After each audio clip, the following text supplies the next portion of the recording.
네, 오늘 시그널픽에서는 천하람 개혁신당 원내대표와 함께하겠습니다. 어서 오세요. 네, 안녕하세요. 천하람입니다. 네, 어제 대통령 탄핵 심판 마지막 변론기일이 있었는데 헌법재판소 가시는 모습이 포착이 됐어요. 지금 국회 탄핵소추단 소속이신 거잖아요. 네, 그렇습니다. 직접 대통령 최후 진술을 들으신 거죠? 네, 현장에서. 어제 저녁은 일정이 있어서 하고 다시 돌아와서 대통령 저녁은 부분을 야6당 원내대표 네, 모임이 맞습니다. 있으셨고 예. 어제 분위기 좀 어땠나요? 대통령 변론할 때 헌법재판관들은 주로 대통령과 눈을 마주치지는 않고 네. 이제 그 좌석 앞에 단말기를 보시거나 아니면 이제 뭐 다른 자료들을 보고 계시거나 하는 모습들이 보여서 특별한 반응을 내비치진 않았습니다. 아무래도 그것이 어떤 뭐 결정에 대한 예단을 보여주거나 할 수 있어서 일부러 좀 윤석열 대통령과 별로 눈도 잘 마주치지 않는 그런 모습들이 나타났었고요. 뭐 방청석이나 대리인단의 분위기 역시도 굉장히 차분했습니다. 왜냐하면 어쨌든 대통령의 최후 진술이라는 거는 굉장히 엄중한 일 아니겠습니까? 그래서 다들 굉장히 엄숙하게 또 진지하게 경청하는 그런 정도 분위기였습니다. 어제 뭐 국회 탄핵소추단의 어떤 대리인단 발언도 있었고 정청래 의원의 좀 40분간의 최후 진술도 있었는데 국회 탄핵소추단은 어떤 걸 가장 강조하는 전략을 쓰셨는지가 좀 궁금해요. 뭐 저희는 사실은 굉장히 차분하고 탄탄하게 변론을 준비했다고 생각합니다. 네. 비상사태가 일단 존재하지 않았다. 비상경험을 할 만한 군대를 동원할 만한 일이 애초에 있지 않았다라는 거에서 시작해서 비상계엄의 절차도 제대로 거치지 않았고 그 다음에 조금 이제 굉장히 좀 중요하게 얘기하려고 했던 것은 군대를 동원해서 국회와 중앙선관위에 대통령이 무장된 병력을 보내는 행위가 역사에 과연 어떻게 기록되어야 되냐. 이게 아무런 잘못이 없다라고 기록될 경우에 우리가 이런 선례를 앞으로 어떻게 막을 수 있을 것인가. 그리고 저는 기억에 남았던 게 우리 자녀들에게 이 사태를 어떻게 설명해야 되는가. 아무 문제가 없는 일이라고 대통령은 마음만 먹으면 언제든지 군대를 동원해서 국회에도 선관위에도 보낼 수 있는 뭐 제왕적 존재라고 설명해야 되는 것이냐. 그렇지 않다면 이 사태에 대한 엄정한 법적 심판과 어떤 정의가 필요하다라는 거를 좀 말씀을 드렸던 게 저는 기억이 좀 남습니다.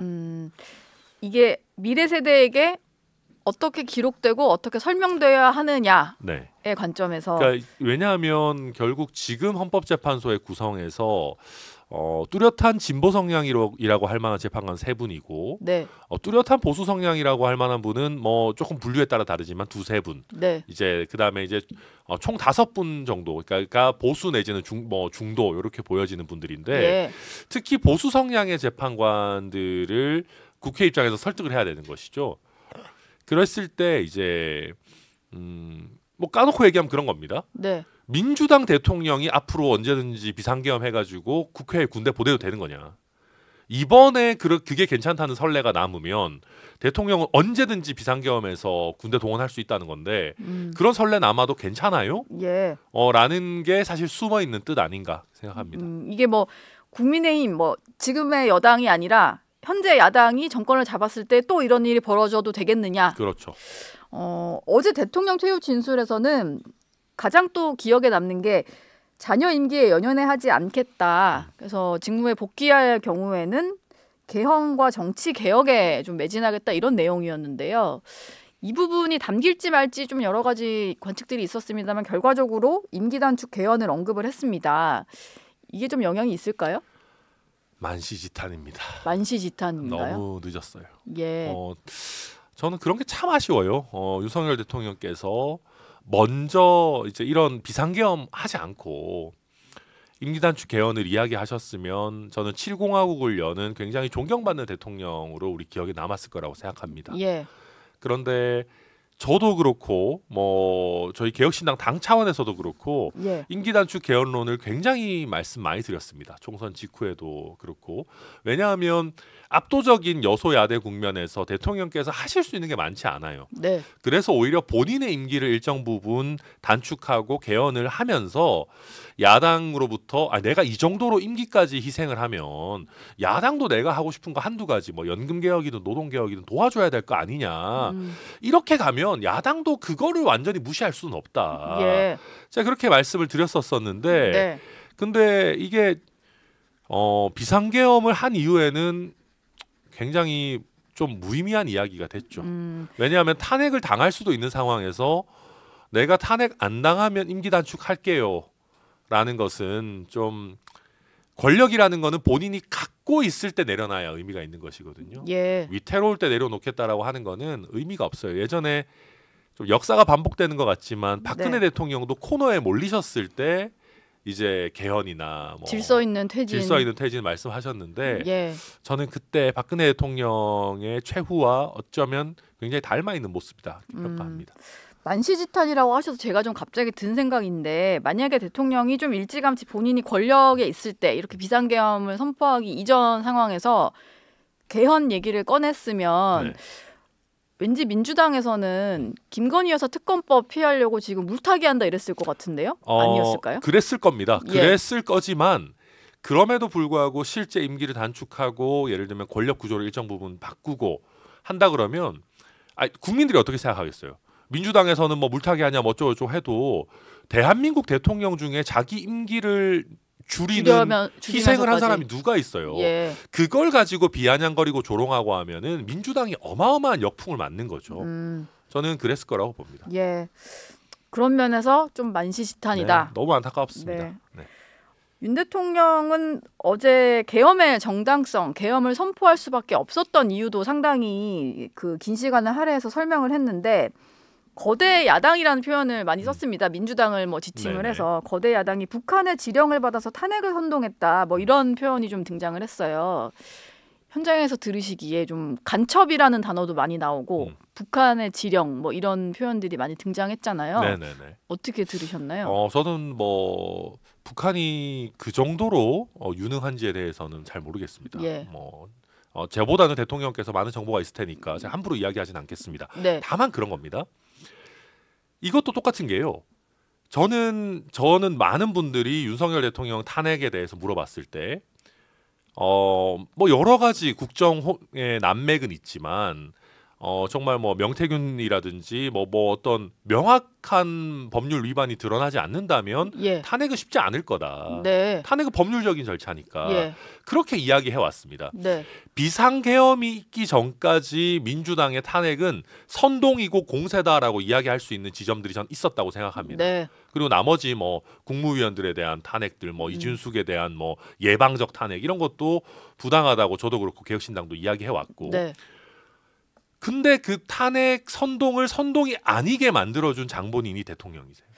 막 야당의 탄핵 남발에 대한 국민적인 어떤 뭐 좀 불만이나 불안 이런 것들이 높아지는 상황인데 네네. 오히려 대통령의 비상계엄 선포 때문에 탄핵을 할 수 있는 정당한 근거를 대통령께서 만들어줘 버리신 거죠. 그러니까 네. 그런 겁니다. 저는 어제 대통령 말씀 들으면서 이게 참 어떻게 보면 정말 뭐 그럴 수 있겠는데 와, 대통령의 무능이 이런 결과를 파국적인 결과를 초래하나? 좀 절망적이었다고 느꼈던 게 네. 계속해서 야당과 뭐 북한과 중국과 뭐 여러 이런 어떤 엄중한 국가 위기 상황을 국민들께 알리기 위해서 예. 비상계엄을 했다라는 내용들이 많이 등장하지 않습니까? 네. 아니 대통령직이나 돼서 군대를 국회에 동원하지 않고 그걸 알릴 만한 능력이 없습니까? 대통령은 365일 언제라도 본인의 메시지를 국민에게 전달할 수 있는 기회가 주어져 있어요. 예. 그걸 어떻게 효과적으로 전달하느냐가 본인의 실력인 거죠. 네. 근데 본인이 가진 그 어마어마한 권력과 어마어마한 스피커 파워를 이용해서도 그걸 못했다? 너무 무능한 거 아닙니까? 그리고 비상계엄을 해서 군대를 동원해야만 계몽이 됐다? 예. 그게 무슨 말입니까?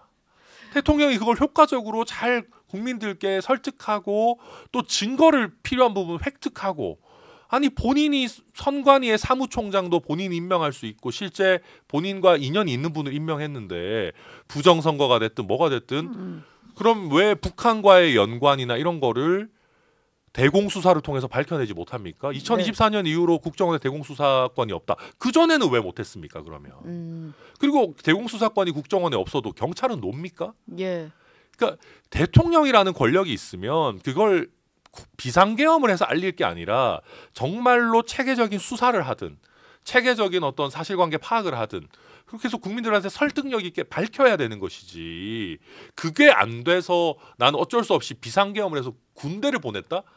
이거보다 더 심한 무능의 자기 고백이 어디 있습니까? 예. 저는 듣고 있으면서 참 이렇게 답답할 수가 있나 하는 생각이 들었습니다. 근데 대통령 얘기를 들어보면 내가 대통령임에도 불구하고 이렇게 할 수 있는 일이 없을까 싶을 정도로 거대 야당의 어떤 폭주가 심각했다라는 거잖아요. 네. 실제로 그 자리에 가보면 뭘 하려고 해도 법안에 막히고 뭐 이런 식의 어떤 일이 반복됐을 수는 있지 않을까요? 근데 솔직히 저는 들으면서 어떤 생각했냐면요. 야당에 막혀가지고 대통령이 법안을 통과 못 시켰다라고 할 만한 시그니처 법안이 솔직히 몇 개나 있는지 잘 모르겠습니다. 예. 뭐가 떠오르세요? 진짜 저는 정부 조직 개편이 일단 가장 먼저 떠오르고. 네네네. 그러니까 뭐 예를 들면 여성가족부 폐지 못했다. 예. 물론 중요한 일이죠. 대선 공약의 중요한 일이었고. 예. 근데 여성가족부 폐지 못한다고 해가지고 정부가 마비가 됩니까? 정부 예산안. 예산안도 예를 들면 저는 그런 게 참 이해가 안 됐던 게 여성가족부를 폐지하시겠다라는 게 야당 방해로 안 됐다 그러면 여성가족부 예산을 확 줄이거나 인력을 재배치하거나 해서 여성가족부를 법률적으로 폐지하지 않으면서 축소하는 효과를 낼 수 있어요. 네. 근데 그런 것도 안 하셨어요. 여성가족부 예산 제가 알기로는 꾸준히 늘었습니다. 네. 그러면 본인의 의지가 그렇게 강력했다면 왜 다른 방법을 찾지 않았나 하는 게 잘 이해가 안 되고요. 네. 그 외에도 제가 아까도 거듭 말씀드렸지만 그 대통령이 많은 연설에서 내가 이 법만큼은 꼭 통과시켜야 됐었는데 이거 야당 방해로 못했습니다라는 게 저는 뚜렷하게 등장하지 않았다고 생각합니다. 나머지 부정선거를 밝혀내는 부분이나 네. 북한이나 중국과의 연루를 밝혀내는 부분 제가 아까도 말씀드렸지만 경찰의 일이고요. 예. 선관위 사무총장이 충분히 할 수 있는 일이고요. 이게 국회가 막는다고 해서 막아지는 일들이 아닙니다. 저는 그래서 뭐 예를 들면 간첩법 개정 이런 것도 얘기하시는데 네. 그런 부분 간첩법을 통해서 중국인의 관여 일정 부분 그렇다 치더라도 북한의 관여는 지금 있는 법률로도 충분히 다 잡아낼 수 있거든요. 그리고 간첩법도 제가 알기로는 논의가 이미 되고 있는 걸로 알고 있고요. 예. 그래서 여튼 요약하자면 저는 윤석열 대통령께서 그렇게 강하게 통과시키고자 했던 국정의 어떤 시그니처 법률이 뭐였는가 그런 의지가 저는 많이 느껴지진 않았습니다. 오히려 예. 여러 가지 측면에서 사후적으로 야당 탓을 하고 있다는 느낌 많이 받았다. 네. 이렇게 말씀드립니다. 알겠습니다. 네. 탄핵 심판이 마무리가 되면서 결과에 따라 조기 대선이 좀 치러지게 되는 상황인데 개혁신당 같은 경우는 가장 먼저 조기 대선이 있을 거다라고 판단을 하시고 선거기획단을 꾸리셨더라고요. 네. 뭐 제대로 사고 치겠다 이런 각오를 내세우셨던데 이건 어떤 의미인가요? 네, 뭐 저희 개혁신당이 당세도 아직 강하지 않고 예. 개혁신당에 있는 주요 후보 뭐 이준석 의원이죠. 지지율이 아직까지는 뭐 당연히 그렇게 높은 상황은 아닙니다. 그러나 저는 이게 이제 대선 국면이 본격화되고 네. 또 국민들이 이 거대 양당의 이 어떤 정말 정치 싸움에 지긋지긋해지실 때 저희가 과학기술과 미래와 교육을 이야기하면서 좀 앞으로 나아간다라고 하면은 저는 아무도 예상하지 못했던 결과를 만들어낼 수 있지 않을까 예. 그런 각오로 말씀드린 겁니다. 거대 양당 사이에서 약간 돌풍을 일으킬 수도 있다. 네, 그렇습니다. 예. 근데 어제 이준석 의원 일정 중에 눈길이 가서 제가 이게 어제 찍힌 게 맞나 싶을 정도로 그 사진을 들여다봤었는데 국민의힘의 미래혁신 포럼 세미나에 참석을 하셔서 뭐 김기현, 추경호, 권성동 원내대표 이런 분들을 다 만나셨더라고요. 여기는 왜 가신 건지 좀 물어보셨나요? 제가 알기로 이준석 의원 같은 경우에는 여야를 가리지 않고 여러 포럼, 뭐 토론회 이런 데 많이 다녔던 걸로 알고 있고요. 예. 이제 그렇습니다. 그러니까 저는 제가 이제 어제 다른 인터뷰를 하면서도 그런 얘기를 했어요. 한동훈도 만날 수 있고 안철수도 만날 수 있다. 네. 사실 정치 누구를 만나는 거는 좋은 일이지 않습니까? 예. 아마 이준석 의원은 이재명 대표도 만날 수 있다 뭐 이런 얘기도 했던 것 같아요. 그런 상황에서 저는 뭐 만나는 것을 가지고 과대 해석을 할 필요는 없다. 네. 만나서 당연히 두루두루 교류할 수 있는 것이고 다만 단일화 가능성은 0%다라고 이미 이준석 의원이 못 받고 있기 때문에 네. 이렇게 뭐 만나는 것이 뭐 단일화로 연결돼서 해석되는 거는 뭐 과도하다 그렇게 정도 말씀드리겠습니다. 단일화 가능성은 0%다. 네. 바뀔 가능성 없이 대선 끝날 때까지 바뀌지 않을 결심이실까요? 네, 뭐 바뀔 가능성이 있다면 네. 99%안 한다라고 하지 않았을까요? 네, 100%다. 0%는 0%다. 네, 그렇죠. 이준석 의원의 행보에 그래도 두 가지 정도 변수가 있을 것 같은데 지금 천하람 원내대표라고 제가 말씀을 드렸지만 당대표 권한대행 겸 원내대표이신 네네. 거잖아요.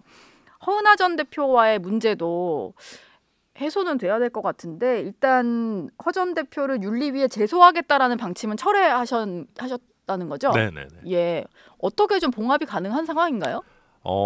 저는 당연히 우선 조금 말씀드리면 행정적인 부분은 완전히 해결이 됐습니다. 예. 예를 들면 당대표 직인이 안 돌아온 거 아니냐 뭐 여러 가지 뭐 계좌 뭐 이런 부분들이 있었지만 저희가 중앙선거관리위원회에 이제 당대표자 변경 신청을 했고 선관위가 받아들이면서 저희가 계좌 문제든지 아니면 뭐 당대표 직위 문제든지 이런 것들을 다 변경할 수 있는 행정 절차들이 다 완비가 됐고 이미 그 절차는 끝났습니다. 네. 그래서 저희가 대선을 치르는 데 있어서 어떤 행정적인 뭐 실무적인 문제는 다 사라졌고요. 예. 다만 정치적으로 허은하 대표와의 감정 내지는 어떤 그 관계를 회복하는 문제는 뭐 저희 당 내부 사정을 좀 지켜보신 분들은 아시겠지만 쉽지는 않은 문제고요. 그럼에도 불구하고 나름대로 소통은 하면서 상황 보고 있습니다. 다만 아직까지 좀 감정이 아직까지 올라와 있는 상황들이 있기 때문에 조금 예. 시간은 걸리지 않을까 생각합니다. 시간은 좀 걸릴 것 같다. 네. 또 하나 변수는 명태균 씨인 것 같아요. 지금 명태균 씨는 구속이 된 상태이고 변호인이 계속해서 인터뷰를 하면서 네. 여권 주자들 그리고 이준석 의원까지 계속 저격을 좀 하고 있는데 뭐 이런 얘기까지 했잖아요. 명태균 씨 말을 전한 변호사 얘기로는 본인이 입을 열면 이준석 의원도 끝난다. 뭐 이런 얘기를 했다는 거예요. 네네. 파악하시기로는 뭐 좀 이게 리스크가 될 수 있다라고 보시나요?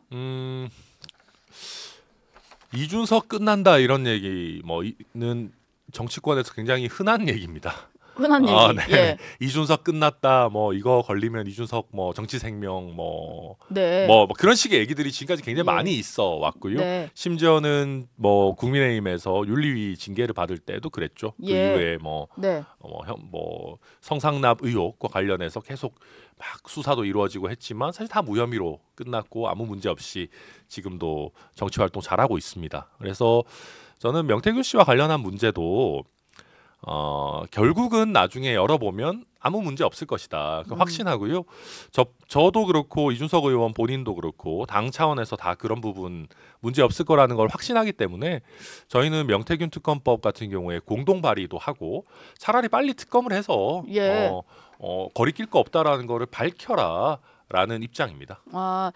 어제 야 6당 원내대표 만나셔서 뭐 그런 얘기 좀 하신 건가요? 명태균 특검법 이런 얘기? 네네 그런 부분 포함해서 예. 이제 여러 얘기들을 좀 나눴는데 특히 명태균 특검법과 관련해서 이제 개혁신당 같은 경우도 아무 거리낄 거 없다. 우리 적극적으로 같이 하겠다라는 네. 걸 다시 한번 말씀드리기도 했고요. 저는 그게 개혁신당과 이준석 의원이 이재명 대표를 떳떳하게 공격하기 위해서도 꼭 필요하다고 생각합니다. 명태균 씨 측에서 계속해서 이준석 의원을 거론하지만 네. 우리는 거리낄 게 없으니 특검법까지도 수용하겠다. 그럼요. 이런 입장이시라는 네네. 거죠. 이재명 대표 얘기가 나와서 좀 여쭤봐야 될 것 같은데 오늘 항소심 결심 공판이 있는 날입니다. 뭐 검찰의 구형량에 대해서는 뭐 예측이 좀 가능한 상황 같고 네. 선고가 언제 나올지가 좀 궁금한데 3월 중순에서 뭐 말 정도 이렇게 예상이 되는 것 3월 같아요. 말까지 가는 건 너무 늦는 것 같고요. 너무 늦나요? 네, 예. 보통 2심의 형사재판 같은 경우는 보통 보름 아니면 뭐 좀 더 빠르게 선고하는 경우들도 있습니다. 근데 중요한 사건이니까 보름 정도 잡지 않을까 하고 예. 아마도 헌법재판소의 탄핵 결정과 비슷한 시기에 판결이 선고되지 않겠나 이렇게 전망합니다. 3월 뭐 한 10일, 11일 뭐 이 정도. 예. 네. 윤 대통령은 어제 최후 진술을 했고 이재명 대표는 오늘 최후 진술을 하는데 네. 두 사람의 어떤 선고 결과도 비슷하게 좀 나올 수 있다.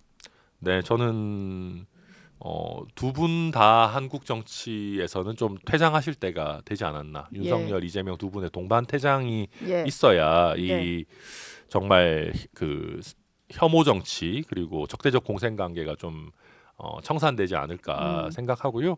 그런 면에서 뭐 재판 결과를 예측한다는 거는 좀 무의미합니다. 왜냐하면 제가 뭐 증거를 다 본 건 아니기 때문에. 다만 1심의 형량을 봤을 때 2심에서 벌금 100만 원 이하로 내려가기는 좀 쉽지 않지 않겠나라는 일반적인 생각은 가지고 있습니다. 예. 근데 이재명 대표 같은 경우는 지금 본인의 어떤 선고 형량과는 무관하게 뭐 대권 도전 의지를 꺾을 것 같지는 않습니다. 네. 최근엔 이런 얘기도 했잖아요. 대통령이 당선되면 재판이 정지된다는 게 다수설이다.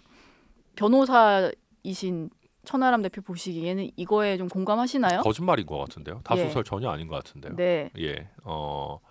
오히려 학계에서의 다수설은 재판은 정지 안 된다고 보는 것 같고요. 그리고 우리 헌법 규정에도 대통령의 권리와 관련해서 판결 등으로 직을 수행할 수 없게 된 때라는 문구가 분명히 있습니다. 그래서 저는 그런 경우에 이재명 대표가 판결이 정지된다고 하는 거는 좀 소수설을 오히려 주장하고 있는 것 같고, 또 한 가지는요. 이거 확립된 판례가 없거든요. 확립된 판례 없어요. 없어요. 네, 왜냐하면 이렇게 막 범죄 혐의가 어마어마하게 많은 사람이 대통령으로 당선된 적이 잘 없으니까요. 네. 그리고 이렇게 방탄을 위해서 출마하는 경우도 잘 없었죠. 근데 선례가 없으면 누가 결정하는지 아십니까? 누가 결정하죠? 대법원 마음이죠. 대법원 마음. 그럼요. 판례는 이제 선례가 없으면 대법원이 정하면 되는 거잖아요. 전원합의체 열거나 해가지고 정하면 됩니다. 네. 그러면 대법원이 뭐 예를 들면 뭐 이재명 대표가 그럴 리 없고 그래서 안 되지만 당선됐다. 근데 대법원이 보다가 이거는 재판은 정지 안 되는데? 라고 하면은 대충 대통령 선거하고 뭐 한 몇 달 있다가 뭐 한 1년 있다가 심하면 몇 개월 있다가 대통령직 날아가요. 그럼 또 선거해야 되죠. 그리고 극단적으로는요. 바로 대법원이 선거 안 하더라도 언제든지 대법원이 마음만 먹으면 날릴 수 있는 대통령. 이게 삼권 분립 하에 맞습니까, 이게? 눈치를 안 볼 수가 없겠는데요. 말이 안 되는 거잖아요. 그러면 언제든지 대법원이 마음만 먹어서 우리 뭐 판결할 건데 이거 재직 중에는 판결은 정지 안 되는데 해버리면 대통령 날아가는 거예요. 이런 불확실성을 가지고 있는 사람을 심지어는 사실상 삼권 분립이지만 가장 큰 민주적 정당성을 가지고 있고 가장 큰 상징성과 국가의 원수 지위를 가지고 있는 대통령인데 대법관들이 언제든지 마음만 먹으면 날릴 수 있다? 그런 사람을 우리가 대통령으로 뽑는다? 이거 완전 코미디 아닙니까? 진짜 저는 국제적으로 봤을 때 이걸 어떻게 이해하겠어요? 저는 뭐 말이 안 되고, 어떤 요약하자면 지금 이재명 대표가 재판 정지 안 된다라는 것 저는 좀 우습더라고요. 일단은 다수설이 아닌데. 다수설 아니고요. 그 예전에 아마 그 헌법 학계 뭐 표 정리해 놓은 거 이런 것도 있는데 다수설도 아니고요. 또 한 가지는 보통 정치인이고 자기가 자신이 있으면 2심에서 무조건 무죄 나오니까 그런 거 걱정하지 마십시오 라고 하는 게 오히려 일반적일 것 같은데 유죄 나오더라도 대법원 남아 있으니까 정지되니까 괜찮습니다. 정말 저는 참 수준 자체가 좀 이해하기 어렵다고 생각합니다. 알겠습니다. 마지막으로 한동훈 전 대표 관련된 질문도 드리겠습니다. 오늘 책이 나오고 정치권의 복귀를 알린 거죠. 오늘부로. 개혁신당이 좀 일찌감치 대선 얘기를 하셨는데 한 전 대표도 아마 세대 교체 얘기를 하거나 뭐 정치 세력 교체 이런 얘기를 할 것 같아요. 근데 최근에 보면 이준석 의원은 한 전 대표에 대해서 좀 박한 평가를 하시던데 천하람 대표 생각은 어떠신가요? 뭐 저는 일단 책 내용을 좀 보고 평가할 생각이고요. 특히 그 한동훈 한덕수 체제, 그 한한 체제 제가 보기에 되게 이상했거든요. 거기에 대한 저는 어떠한 뭐 본인만의 나름의 해명이 있는지를 저는 눈여겨 볼 생각이고요. 그 당사에서 했던 그 선언 같은 거. 한덕수와 한동훈 둘이 같이 뭔가 통치를 하겠다라고 했던 것 같은. 좀 되게 저는 반헌법적이고 굉장히 이상했다고 생각하는데 예. 어쨌든 거기에 대한 적절한 해명이 있는지가 저는 눈길이 좀 가고요. 그 다음에 이제 이준석 의원은 73년생이 무슨 세대 교체냐 예. 이렇게 하지만 뭐 어쨌든 저는 그래도 뭐 세대 젊어진 거잖아요. 네. 세대 교체론의 어떤 파이가 커지고 또 이런 논의가 확산되는 것 자체는 꼭 나쁜 일은 아니라고 생각합니다. 예. 그래서 뭐 나름 뭐 선의의 경쟁을 할 수 있는 사이 아닌가 그렇게 봅니다. 알겠습니다. 지금까지 천하람 원내대표와 얘기 나눴습니다. 고맙습니다. 네, 감사합니다.